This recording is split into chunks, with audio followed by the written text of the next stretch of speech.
What is going on, everybody? Thank you so much for joining me again for another episode of the Double Feature podcast. I am so very excited to have another special guest. This is going to be the back to back week of Chris's. We have another Chris joining us today. How We're are you? everywhere. You guys are everywhere. Can't get away. Oh, I'm doing great. Thanks for having me. I am excited to talk about the double feature here today. It's gonna be a fun one. This one's gonna be really cool. I'm a little surprised that this is kind of a unique one for the hmm other kind of ones that have been picked so far, just in terms of content, which I'm really excited about. But before we get into that, I would love it if you would kind of just go into a little bit about how you got into movies, just because I think the listeners find that really interesting and it helps us get to know you a little bit better before we really dive into the deep stuff. Sure. Yeah. So basically, I got into movies from it was a family thing. Honestly, like we just watching movies was one of the things we did as a family all the time, and I know like probably a lot of people can say that, and so it might not be like a big like surprising like deep story like oh my gosh there was one movie I sat and watched in a theater and just the magic of film just hit me. Like I don't have that. It's just literally like we just liked movies. We just liked watching movies, and the conversation around the dinner table more often than not was about movies in some way. It was always about like, did you see this movie with so and so in it? Did you, you know, have let's talk about this movie and that movie, to the point where I know like, my mom was always like, okay, it took you guys 5 minutes before y'all got into this. That's super cool though, because I actually feel like that's kind of unique because a lot of people do have that kind of moment where they're like, oh, I saw this one movie and all of a sudden I loved movies. It's really cool that you kind of always had that. Were there certain kinds of movies you guys like watched together, or was there a certain genre that you were introduced to, or was it just everything? I think it was kind of a little bit of everything. I mean, as a kid, obviously, I was introduced to more childlike movies or Right. more movies that are more geared for kids, younger age. But also, I mean, there's the classics. There's the Star Warses, the Back to the Futures, the Yeah. stuff that you would watch as a family, Right. things that classify as family movies. Either way, so For all sure. of it kind of combined just was the love of movies. That's where it all came from. That's awesome. I love that. That's so cool. When you think about movies that you love, like really, really love, is there anything in particular that makes you more inclined to love a movie? Like if it has a great script or a great soundtrack or the cinematography is amazing, or is it just you love movies? All the above of what you just mentioned, pretty much. Like Okay. every piece has its part to play in my mind. A great script, obviously, you can't turn away a great script. If the movie's just well written, it it reinforces and informs literally everything else I think about the movie. I think that's honestly the foundation. Pay the writers more. That's Yeah. honestly the foundation for most movies. Oh, that's so timely. Why are we not paying our writers? What is going on here? This is ridiculous and stupid. Hopefully, that's all dealt with by the time this episode is released, but I don't know how much hope I have for that at the We'll moment. we'll see. No, that's fair enough. I do think that a script absolutely can make or break a film, and it's very hard to build a good film if you don't have a solid script as your foundation. Yeah. Um, a little more in theme with what we're going to be talking about. In terms of double features, have you ever done one at an actual movie theater, like that you can remember? I'm trying to think if I've ever like I don't know if I've ever actually just sat back to back for multiple movies in one day at a theater. Um the fact that one is not coming to my mind I Yeah, think tells me that I probably didn't, because I think I would remember that. yeah, for sure. Um I know that I feel like I've seen I don't know. I like I know my brother has. I know he's done several like back to backs. Sometimes the same movie twice in one day. I think like back when the first X-Men came out, Right. he did that one back to back in the same day. But I don't remember. I don't know if I ever actually sat back and just in the theater watched two movies back to back. Obviously, at home, Yeah, comfort of my own yeah. home, I can pause, go to the bathroom, do whatever I need to Right. do. But No, never in a theater, I don't think. I think the streaming era we kind of live in has made that more rare. Like people will sit at home and do a bunch of movies at once, but they won't really go out to a theater and do more than one. It's Um, it's coming up though. Barbie and Oppenheimer. It's coming yes, up. the double feature of all time is about to happen, and I'm so excited. I seriously like. I hope that there was some genius sitting there going, we've got to reach out to each other and make this be a double feature. Like we have to release these on the exact same day and have this be a thing. I think it's the Christopher Nolan of it all because he was working with WB and then left to work with Universal, and now WB's like, okay, well, Barbie's coming out the same time your movie is then.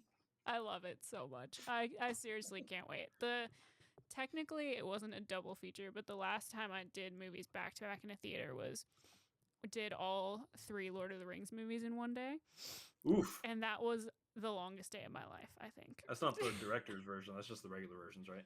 I literally couldn't tell you.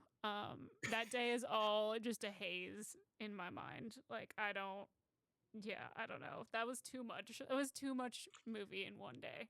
Was that at least a theater that served like actual food, or was it a theater Yeah. that just served like the snacks? No. It was like I don't know what you guys call them over there. I've been over here for too long, but they have like they're called gold class cinemas, where it's like they'll bring your food, like actual food, Yeah. into the theater, like a dinner theater kind of thing.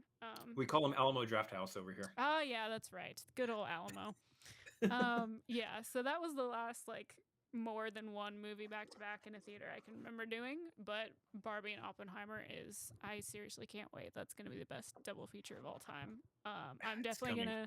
gonna find someone to do that podcast episode with me because that's gonna be awesome.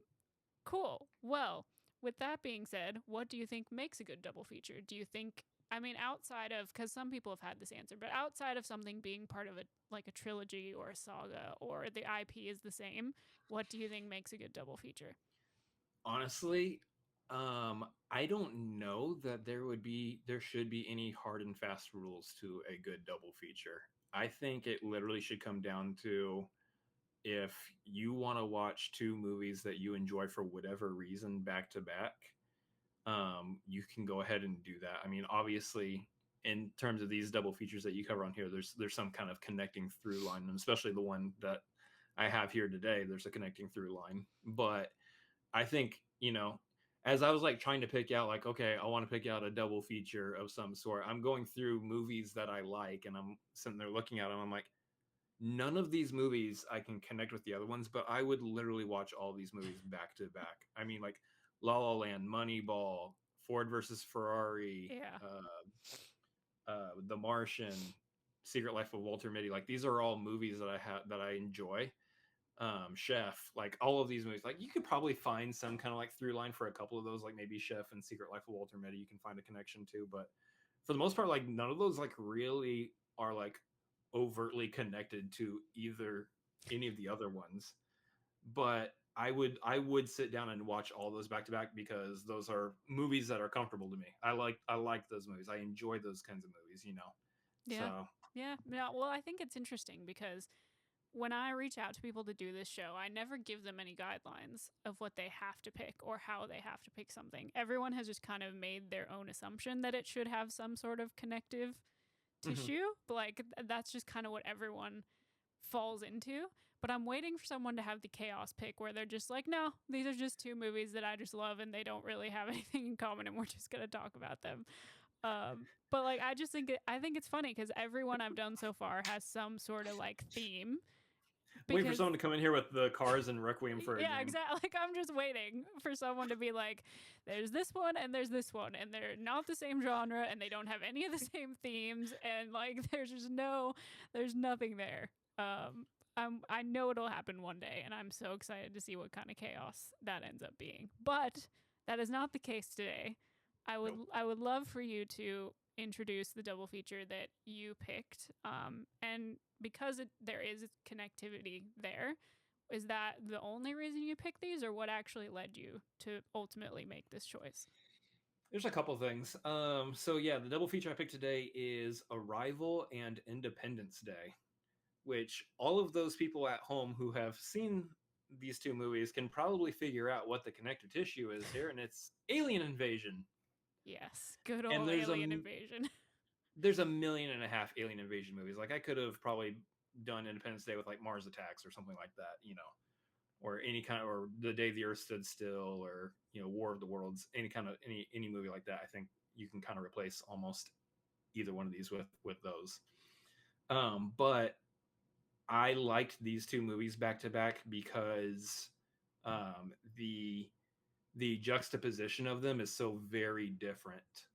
Um, Obviously, hopefully anybody listening to this has seen both of these movies, so I'm hopefully not spoiling anything. Independence Day is a little bit older, so hopefully everybody knows how that movie goes. But Yeah. Arrival, obviously, a little newer than Independence Day. Not too young, but um, it does have some twistiness to it though. So hopefully in the discussion, I'm not spoiling it for people listening, watching, what have you.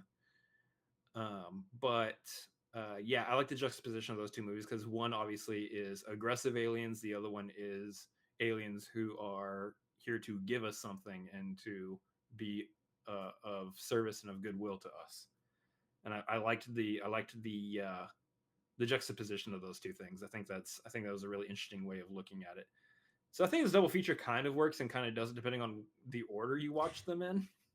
Well, that's something I like to ask every guest actually. Do you think there's a correct order to watch this in? So I before this podcast, actually went back and I did double feature them again just to kind of rewatch them beforehand. And I watched it Independence Day, then Arrival, which I think, having seen them before, I think that would be the order I would probably do it in. But I think for a lot of people, I think a lot of people want to do the more quiet or more somber toned film first, and Mm. then do something upbeat afterwards. Because otherwise, you spend all your energy on the Independence Day, the '90s action flick, where it's like high octane kind of stuff, and then you move on to Arrival, which is kind of more of a low beat, and you actually have to sit and think about what's being done and what's being shown to you, and hopefully it doesn't necessarily put people to sleep, but um if it's your first time watching those movies, maybe don't recommend doing them in a double feature, at least not in the order of Independence Day first and then Arrival, Yeah. because I think what's going to happen is you'll watch Independence Day, you'll enjoy Independence Day, and then you'll move on to Arrival. And the fact that there's no big action sequence, the fact that there's not aliens destroying everything and the world fighting back, I think that might throw you off a little bit. So in that case, maybe I would recommend that they do Arrival first and then Independence Day. But yeah, I don't know if there's necessarily a correct order. I think it should depend on probably whether you've seen the movies before or not, as to inform whether or not what's going to happen on them. Yeah. Yeah, I think that's fair. Arrival Arrival is such an interesting movie for so many reasons, but and I'm hoping that everyone who's listening to this has seen Arrival because I had the distinct joy of getting to see Arrival without knowing what the hell I was going into. Like, I didn't know what any of the twists were. Like, I didn't, no one had, like, because I didn't get to see it in a theater. I saw it probably 2 years after it came out or something like that. Mm-hmm. But I didn't know anything about it. Like, and it was such a cool thing. And it's so rare these days if you don't see a movie right away to not just have everything spoiled for you immediately and just Right. not be able to have those moments. But it was really cool to me to get to sit there and just be emotionally destroyed purely with no like warning and no idea what was coming because it's so well crafted, it's so well written, it's so well directed, and it's like the impact of watching it the first time to me was astronomical. But rewatches are just as hard of a gut punch, like because Mm-hmm. you get to pick up on little things and you just go, oh god, oh my god, I know what's about to happen, but that's not going to stop the pain. It sounds like the theme of the movie. Yeah. I know what's about to I happen, but I'm know. not. I I'm not gonna know. stop the pain. I know. And it's just, oh, man. Denis just knows what he's doing, man. That's all I have to say about that. That man is talented. He is a gift, and we are very lucky to have him in the cinema world right now. So, okay. So, did you see Arrival in a theater? Um, I don't think so. I can't remember. I don't think I saw that one in the theater. Okay. Because that was 2016. Yeah. So I don't think I saw that one in the theater. I think I saw that one after the fact, home viewing. Yeah. Okay. Me too. But that it's weird that I can't remember. It's very weird that I can't remember because again, okay, so I think this is one of those situations where if I did, I would know that I did Yeah. because Right. the sound design in that movie is phenomenal, and I Yep. think I would remember if I heard that in a theater or not. Yeah. I Um, think I don't know. Maybe I don't know. It's so good though. It's so good it's that so like good. watching it at home is still I think is just as impactful as watching it in the theater. I think there's definitely a benefit to having maybe seen that one in the theater though. Yeah. Um, yeah, I'm a little bummed that I missed out on seeing that one just because I just didn't. There weren't a lot of movies in 2016 I ended up seeing in a theater, I don't think. Mhm. But I definitely haven't seen Independence Day in a theater. I know that much. Right. So uh, that one has I always might been a home viewing. now that's one that I might have seen in a theater. Well, actually no, I take it back. I take it back. I would have seen that one in a theater, but I would have been a kid. The reason I believe that I didn't is because there was like the whole scene with Dr. Oken and the live alien that they captured in the lab. Yeah. That whole thing for me as a child, I think my parents had me turn away from Oh, that yeah. just because it's thematically was too much for me as a kid at that time. Which is Uh, fair. so so I think knowing that means I probably didn't see it in the theater because they would have had to pre-seen it before me. Yeah. Yeah. No, I get that. Independence Day is one that I didn't watch until a bit older. Like I think a couple years ago I saw it for the first time. And then I just rewatched it recently for this. Yeah. Just kind of have a refresher. And I forgot just how much of like a I don't want this to sound like like a negative, but it's just your typical action movie, but in a way that we don't get anymore. Like it's just a solid, typical, like awesome, just it knows how to just be a really awesome action movie. But not in the negative kind of connotation that a lot of those movies get that we get now, if that makes any It's sense. yeah, it's in a rare form that we just don't see anymore. That Roland Emmerich hasn't seen since making Yeah. that movie. Yeah. And except for Moonfall, look, Moonfall. Side note, Moonfall was kind of a joy. It's ridiculous. It's way more ridiculous than Independence Day, but it was kind of a joy. So some of the magic is still there with him, I guess. Oh It's god. corny. It's It's a it's too cornball it's movie. too long. Like I had such a hard time getting through. Like there were parts of it where I was like, yeah, and then I'd be like, oh, there's still like an hour left. But no, this movie it's it doesn't try to be more than what it needs to be. Like there are Right. moments where you go, that was kind of corny, but that's what it's going for. And Mm-hmm. I love that it just really completely leans into it, and it's obviously has like the best inspirational like speech of all time, which we have to mention.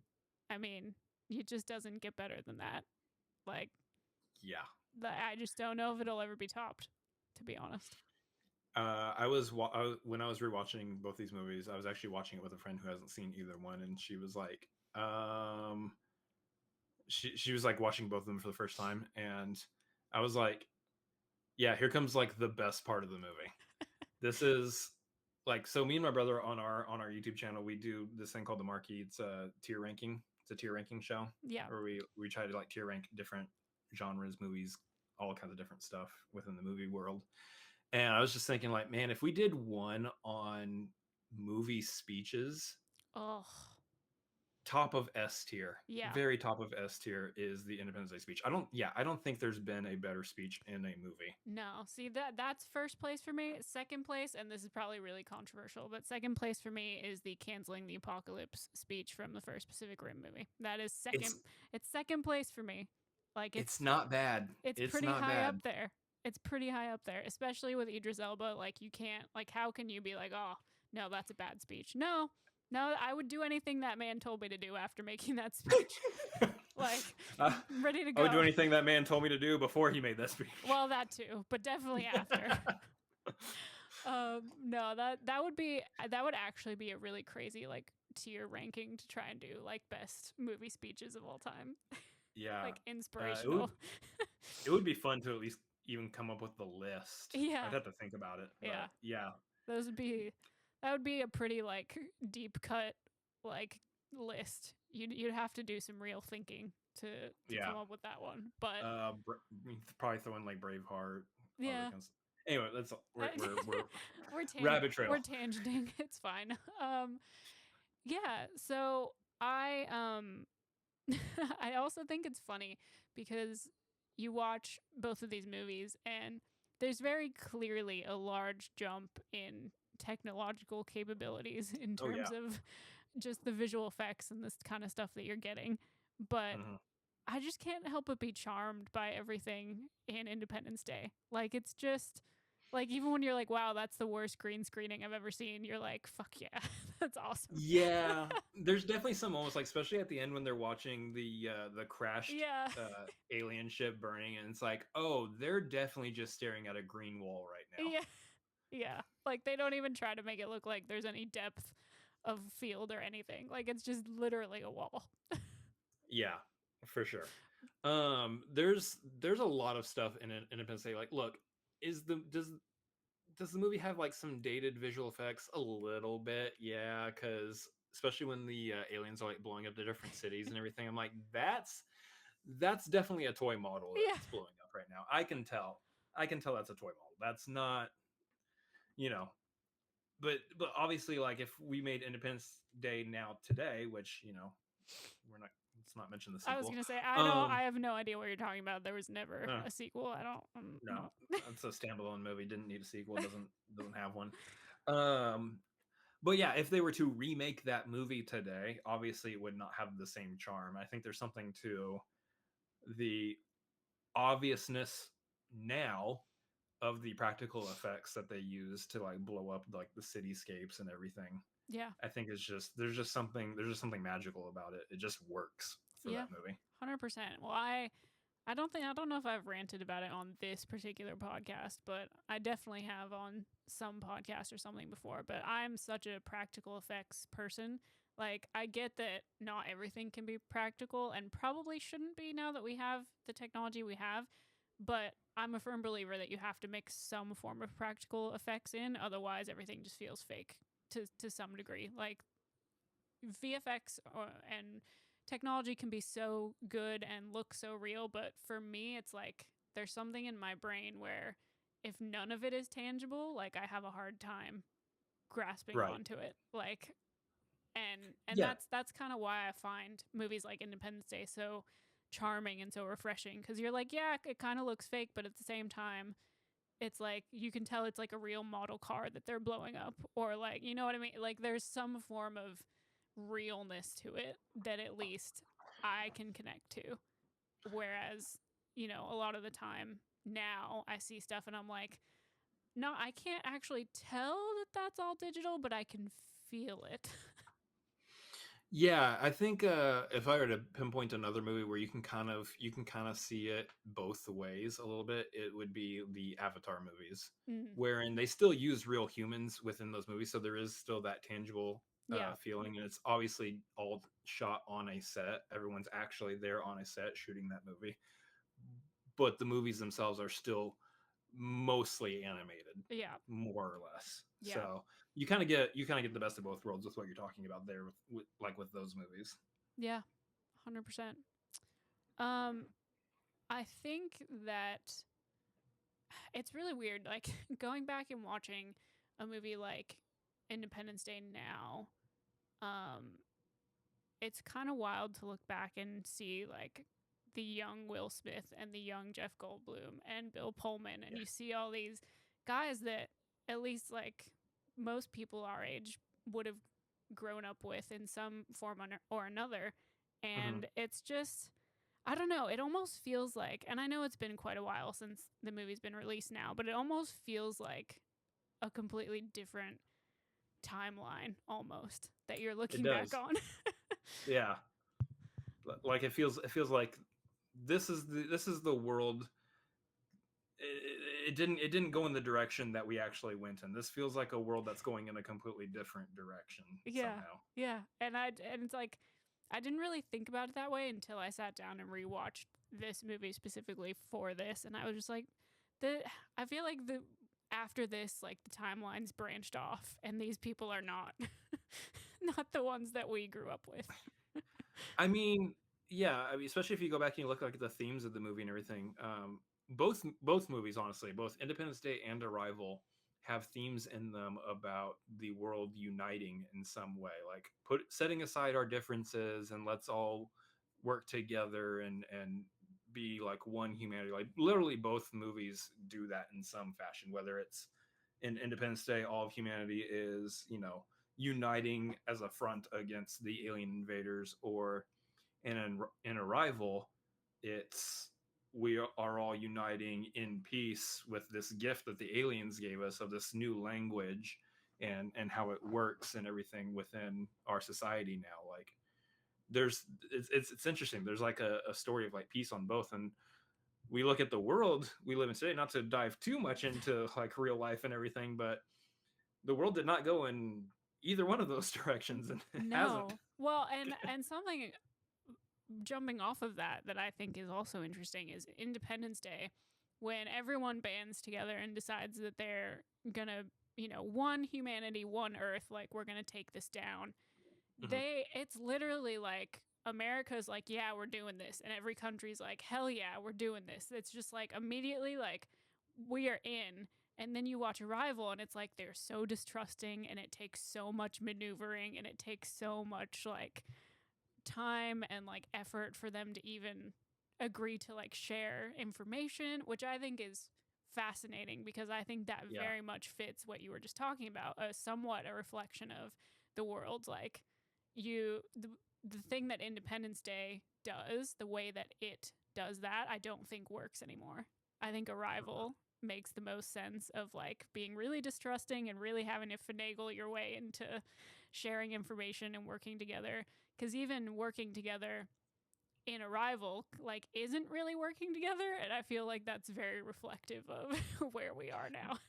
No, yeah, Arrival is like I think the most realistic showing of what would happen if aliens invaded the Earth. We would not work with each other. We would be in tune with each other. Like, all right, well, we all have to sit here because these people aren't from our planet, so we all have to kind of talk to each other, I guess. But I don't really want to talk to you, so you know Yeah. what? I'm actually done talking to you.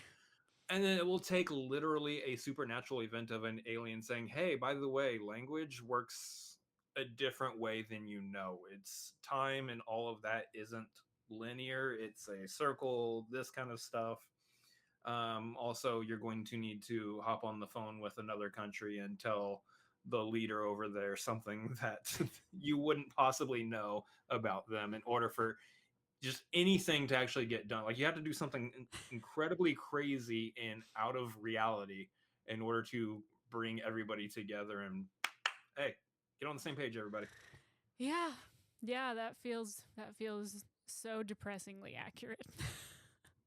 Like uh, it's This world, we're gonna need an alien invasion. We're gonna need an alien invasion wait, here listen, to guy, either destroy us or bring us together. if anyone's listening out there, like you know how we always, you probably hear people going like, "Oh no, like we don't, no alien, we don't." No, I think I think we're doomed if we don't have that happen. So, If anybody who's not on Earth is listening to this podcast right now, like help. first of all, thanks for listening because that grows my audience. Second of all, please send reinforcements immediately. Either destroy us or bring us together. Do one of the two, please. like we need some kind of hard reset one way or the other. So let's just oh man. If you're an alien who's not from this planet, obviously, please watch Independence Day and Arrival and let us know what you think of those two movies and pick uh one. love to Just have pick you one. on the show. Let us know your thoughts. Um yeah. Yeah. Yep. I don't even know where to go from there because now I'm just like thinking about like society and I don't even know. Anyway, Amy Adams is amazing and I'm still really upset she didn't get an Academy Award for this movie. That's Yeah, where I'm that's my sister. that's it's I I don't understand. Like there are a lot of things the Academy does that I don't understand, but like this is top of my list. I forget she was nominated for that, right? I don't She was nominated, was she? right? I I think. legitimately don't remember. I just remember being Oh, mad. I don't know if she was.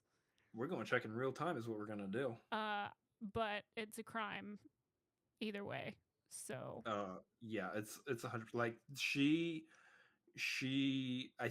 this is one of those situations where I think an actor looks at a script and says, "Oh, I absolutely know what to do with the character here," yep. and it like I haven't heard her talk about it, but I imagine that this is one of the situations where she's like, I took one look at the script and said, I have to do that movie. Oh I yeah. have to do that movie. Yeah, I would imagine so because it's a phenomenal script.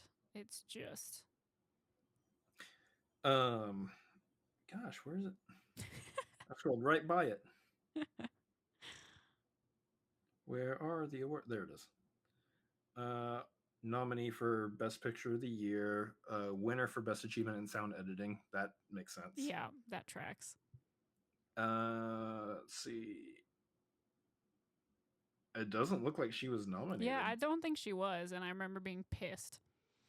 Look, I don't remember all who was. Um, I don't remember all who was up for the uh, Best Actors, Best Actress awards that year, but at the very least, she should have had a nomination for that movie. Yeah, At the very at least. the very least. So that's yep, that's definitely a crime. Um, and I'll never be over it, so it's fine. It's fine. I have a couple of little grudges like that where I'm just like, I cannot believe you did that, Academy. Congratulations, being the worst. Um, yeah. I don't know. What I'm trying to think. This might actually be my favorite like Amy Adams performance and she has a lot of heavy hitters. She has some really good ones, yeah, for sure. This one, I think this one would qualify as my favorite, for sure. Like it's just because I think so much of the movie actually succeeding in what it sets out to do obviously hinges on great writing, but the performance of her having to be in the past and in a future that she doesn't know exists and thinking about a future that she doesn't know exists and convincing the audience like it's so there's so much sleight of hand going on and so much having Yeah. to know exactly like where the mindset of her character is at any given time. Also, like this, that brings up that heads in the direction and brings up one of the things I actually really love about the movie, and it's that the movie when it talks about time not necessarily being linear, Yeah. not for the aliens, and then just in general, they're saying like time isn't linear kind of a situation. They're telling us that at the same time they've been telling you that from the beginning of the movie and you just didn't realize it, Yeah. which is that when we watch movies, we watch it in the order of events. We read left to right, and we're watching from beginning to end. And if the movie, unless the movie explicitly tells us what time period a scene is taking place in, our minds are automatically just going, okay, this scene takes place at this time, and then all the following scenes after it take place after it Yeah. in the timeline of the movie. When in reality, what the movie was doing from the very beginning, obviously, was showing us the future. And we all were sitting here thinking, "Oh, this happened in the past. That's why she's so somber looking as she's walking through the college campus, Yeah. because she's still, mourning the death of her child." And that is I think that is an example of a great script, but also it's an example of Amy Adams' acting, because in that situation, she is doing something. She's doing that sleight of hand, like like you said, where in her acting, she's convincing us that what happened, what we already saw, happened already. When in reality, that's just how her character was in that time. She was existing. She was, obviously the way the movie paints it is that when the colonel comes into her office, he's offering something more for her. When you go back and you rewatch it, you can tell that like she's not necessarily happy about the job she's in. She can do it. She's capable, but she's not necessarily happy about where she's at in life. And the colonel's offering her something, big, translating for aliens. It's huge. It's a once in a lifetime kind of a situation. You would hope, right? You would think, yeah, and you would hope. Um, but we're all made to think that her just what I think is painted as her just feeling blah with life. Um, we're made to think that that is just her grieving her child still, Yeah. when in reality, yeah, she's being given this extreme opportunity, and then she's being shown these visions of having this child and what happens to her, and you know it I think it's interesting because that's where you see like the joy start coming back into her life, and you see her like her with Jeremy Renner, and the smile that she has on her face, the happiness that brings, the joy that brings to her, um, despite knowing where it all goes. I think it's just there's a it's a roller coaster. It's a roller coaster of emotions, and a lot of it does hinge on her performance to Yeah. be able to convey all that stuff, to be able to convey what's in that great script. And the movie makes you think about a lot of things, but I think it's interesting that one of the things that it really leaves you with at the end of the film is, if you knew it was going to happen, would you Yeah. choose to do anything differently? And Mm-hmm. and the different perspectives of her and of Jeremy Renner's character having completely different ideas of what they would choose to do. Um, where it doesn't give us that happy ending. We get a very Mm-hmm. bittersweet kind of ending where you're just sitting there going, "Ugh, like what would I do? Like, did she make the Mm-hmm. right choice? Like, can I judge if she made the right choice? Like, it's just such a really interesting way to end the film. Like, I don't. Yeah, like she's gonna have some joy. She's gonna have those fun, joyful moments, but the entire time she's going through those, in the back of her head, she knows where it's all leading to. And I'm thinking for myself, that would be so hard to do because, like, I think that would get to me. I think for Yeah, me personally, that would just get to me, just being in the back of my head, going, okay, I'm counting down. I have 5 more years left. I have four more. I have three more. Oh, the time is wrapping up soon. Oh, it's gonna be next month. This is gonna suck. Like yeah, how do you not let that affect your yeah, day to day yeah, behavior? yeah. Oh, and then on the flip side of that too, you would then know, if you decide not to, you would always know what you missed out on. Like, if Hmm. you decided not to do it, like, you would always have those memories that weren't actual memories, that weren't real. Like, That just never happened. that Yeah. just never happened, which is such a cool. It's so devastating, but it's awesome. Like, I love how much the movie makes you think and feel things and ask questions, and really just is a really, really elevated. I kind of hate that term, but it's super elevated sci-fi. Like, it's sci-fi, but then it's like, but actually, I'm really gonna need you to think about like mortality, but on a completely different level, and like just rewire your brain the way that you perceive time, but in like a really emotionally devastating way. And it's a great thing that movie does, and it's multiple twists that movie does. Obviously, it's the twist of we find out that the daughter is forthcoming, not in the past. We find out that Jeremy Renner is the father. Um, all sorts of stuff like that, and then of course it's the whole twist. I think the whole, if we could talk about subverting expectations, the whole expectation that's subverted is that you're getting an alien invasion movie, but it's not like Independence Day. Yeah, yeah, It's a complete 180. It's completely different. The aliens aren't here to hurt us. They're actually here to give us something. Now, granted, what I like about how they present it and how the story presents it, and we don't, I love that we don't get any other details to this. It's just the aliens' reasoning, which is we're here to give you something because in 3,000 years, we're going to need your help with something. And Yeah. it's like, wait, I want to see, I want to know, Yeah. wait, I want to see that Be story. like, hold I up, want to hold know up. that Wait, story. wait, wait, wait, wait. Hold on. You just skimmed over. Wait a second. What are we going to give back? No, you're right. I think it's so interesting because it's an alien invasion movie where the aliens and the alien invasion isn't the point.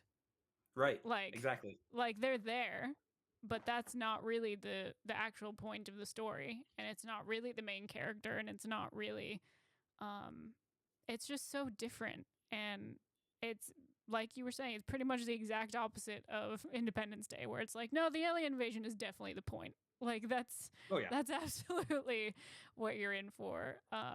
But I This do movie's not deeper than no. it's in the kiddie pool. It's fun. There's Yeah. fun slides and stuff, and there's a little fountain and everything you can play in, but it's definitely very shallow. It's definitely very shallow. Yeah. And I think, but that's, I think, the other great thing too is Independence Day doesn't waste any time. Like 20 minutes in, and it's like, nope, shit's about to go down. Like stuff is crazy. Like aliens are here. We know aliens are here. And in Arrival, it's like it gets obvious that it's aliens, but it's like making you wait for it. It's very slow burn. It's very Mhm. like there's tension there, and you have no idea what you're in for, and then you finally get to see the design of these aliens, like what they actually look like, and they're so interesting. And it's Mhm. just like this really eerie kind of thing juxtaposed with Independence Day, where the aliens are pretty much like, your typical like alien predator, like that kind of era, like alien, which Yeah. is super cool. I love those designs. I just think it's really interesting to get to, when you put them side by side, get to juxtapose that kind of, the vibe is just so different. It's different, but there's also a lot of similarities between the aliens, which you know you wouldn't immediately think, but specifically in the terms of like language, neither aliens obviously speaks a well, actually, neither alien really speaks. Yeah. And that's what's interesting about this. And I didn't even think about this before picking both of them, but after rewatching them, it occurred to me like neither one of these aliens actually speak a verbal language. Yeah. The aliens in Independence Day, I think, speak like telepathically or something like Yeah. that, or they have like Yeah. some kind of Yeah. telepathic speech with each other. Um, Obviously, there's the scene in the lab where it's wrapped its tentacle around Dr. Oaken, and he can speak through his vocal cords. But for the most part, yeah, those aliens don't have any verbal speech. And then you have Arrival, where the aliens don't really have verbal speech either. They make noises. They have Yeah. I don't know if those noises really qualify as any kind of like speech. They really didn't even It's necessarily not dive into that, not but I don't think so, because even when you're like hearing the noises that they make, to me it was more of like that was happening telepathically almost, like in a weird mm-hmm. way. Like anyway, yeah, I don't think there's any actual like real speech that happens. do you, do you think the noises they made was just for us as an audience, or do you think that, or was it that the characters in the movie heard too? I can't remember if they actually called it out or not. So I'm thinking it was more for our sake, Mm-hmm. especially in that scene when it's just Amy and the one alien, and they're like talking or whatever, and you kind of hear When she's on noises. the other side of the glass. Yeah, yeah, but I feel like it's more for our sake that there are noises, because to me I read that as being like a telepathic thing. Right, right. But that's just my interpretation. I don't know. But yeah, it was interesting to me. Like the aliens in Arrival, obviously they speak through the symbolic like sentence structure in one image. Yeah, yeah, Um, which is just like a whole other element of the movie, of watching them like break down that whole language. That is some hardcore stuff. Like I was like, I'm not educated enough, and I can't afford to be educated enough to figure that out. oh, seriously. Oh, it's so cool. Man, movies about and with aliens are just so cool. Like, just Just in general, just as a general rule, they just kick a I lot th- of ass. and I think it's great. I think the reason they're good is because we as humans, obviously, movies made by humans, everyone's got a different viewpoint and a way of looking at things, and therefore everyone has kind of a different way of looking at what else is out there, what is beyond our planet, what is in space, what is, you know, if we go beyond our solar system, our galaxy, what else could exist.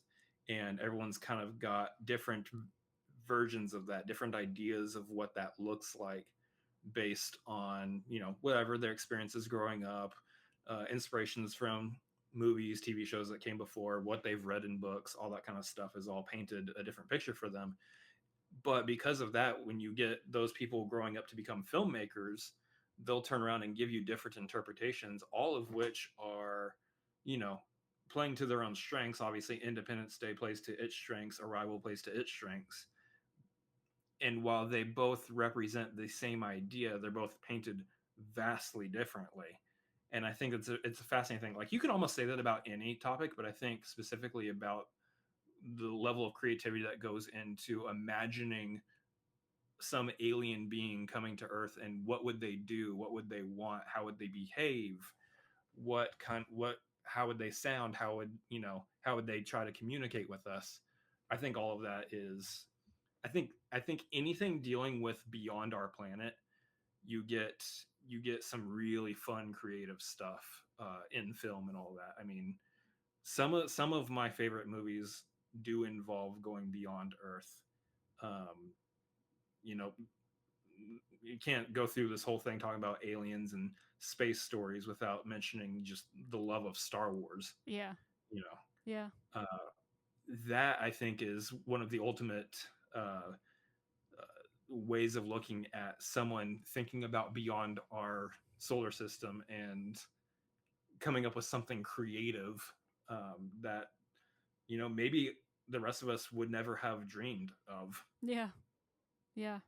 100%. And I do think that it's so interesting because, like you were saying, depending on the person who's telling these stories, you could have vastly different perspectives on what aliens look like or sound like or where they're coming from or why they're coming to us or why we're going to them, if they're peaceful, if they want to help us, if they want to take over. Like, it's such an interesting portrait of whoever's telling the story, because you get that very differently from these two films. Independence Day is, they want nothing to do with trying to negotiate with us. They don't care. They just want us gone. Like, they just want to wipe us out.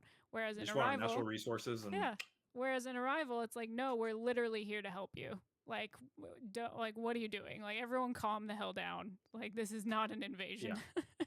Which is just, it's so, they're so, such different approaches to what it would look like for aliens to come to us, which says so much. I think not only about the stories they want to tell, but I do think whether they intend to or not, it reflects on the way that they see other people, or they see society, or they see you know anything beyond us, whether it would be a threat or whether they would have that kind of human quality of being curious and just wanting to explore, or like what that would actually look like. I think, and that's a huge part of why I think alien or space exploration stories are so fascinating. Mm-hmm. But we bottom line, just keep giving us more alien space movies, please, is what I would like. I would like that to and then keep happening.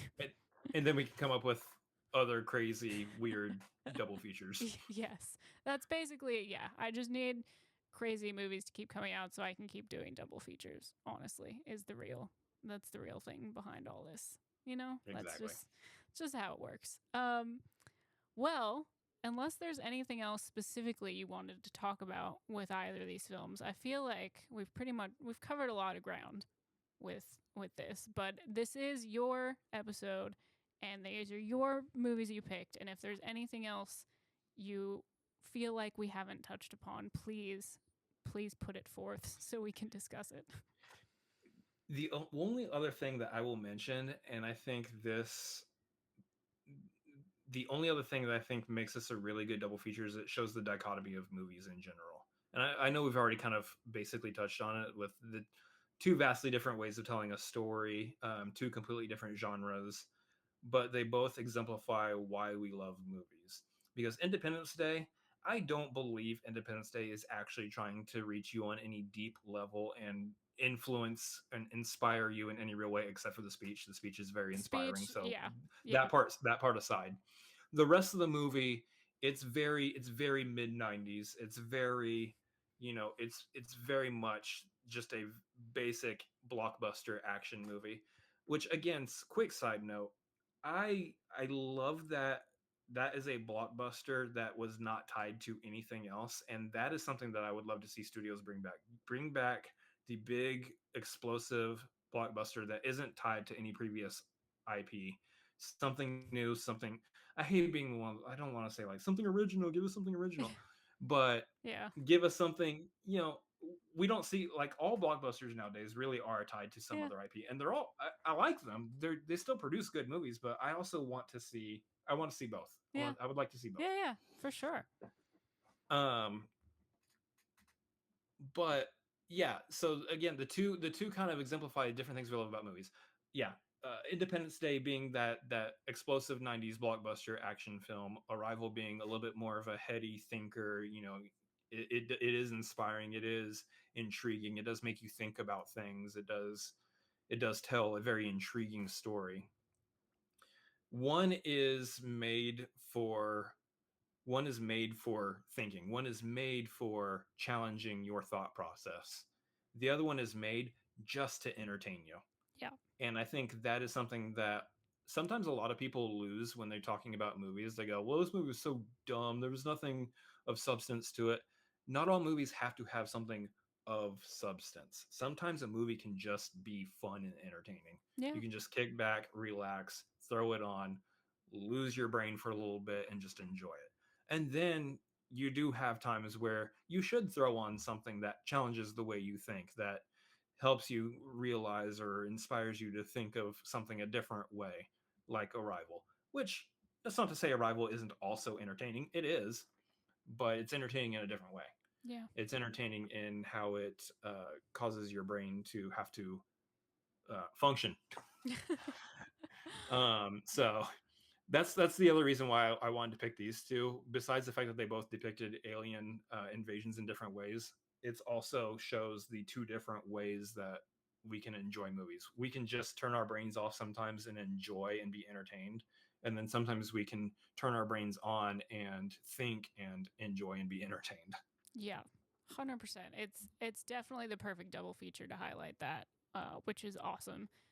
Before I let you go, you kind of mentioned it briefly earlier, but I would love if you would let everyone know what you've got going on, where they can find you, if there's anything you want to plug. Perfect time to do that. Absolutely, yeah. I got multiple things.